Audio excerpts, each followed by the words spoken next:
కొబ్బరికాయ సాక్షాత్తు శివుడి తల అని మీకు తెలుసా? పరమశివుడు త్రిపురాసుర సంహారం చేసేటప్పుడు ఎంత ప్రయత్నించినా సరే వారిని చంపలేకపోతాడు. వాళ్ల ముగ్గురు ఒక వరుసలోకి రావట్లేదు. అప్పుడు బ్రహ్మదేవుడు ఆటంకాలు తొలగాలంటే గణపతికి పూజ చెయ్యాలి అని పరమశివుడికి చెబుతాడు.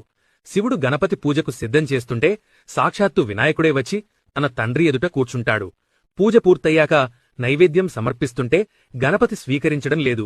ఏది పెట్టినా తినడం లేదు. చివరికి పార్వతీదేవి వచ్చి ఇష్టమైన పదార్థాలను పెట్టినా తిరస్కరిస్తున్నాడు. అప్పుడు శివుడు అసహనంతో ఏం కావాలి నాయనా నీకు అని అడిగితే అప్పుడు గణపతి నీ తల పండు సమర్పించు అని అడుగుతాడు. వినాయకుడు నా శిరస్సును అడుగుతున్నాడు అంటే ఏదో మర్మముందని శివుడు గ్రహిస్తాడు. శివుడు ధ్యానంలో కూర్చుని దోసలు పట్టేసరికి ఆయన చేతిలోకి తెల్లగా మెరుస్తూ గుండ్రంగా ఉన్న ఒక పదార్థం ప్రత్యక్షమయ్యింది. పరమేశ్వరుడికి ఉన్న 3 కన్నులాగా ఆ పదార్థంపై 3 కన్లు ఏర్పడ్డాయి. లక్ష్మీనారాయణ శక్తి కూడా అందులో నిక్షిప్తమయ్యింది. శివుడు తలపై ఉన్న గంగమ్మ అందులోకి ప్రవేశించింది.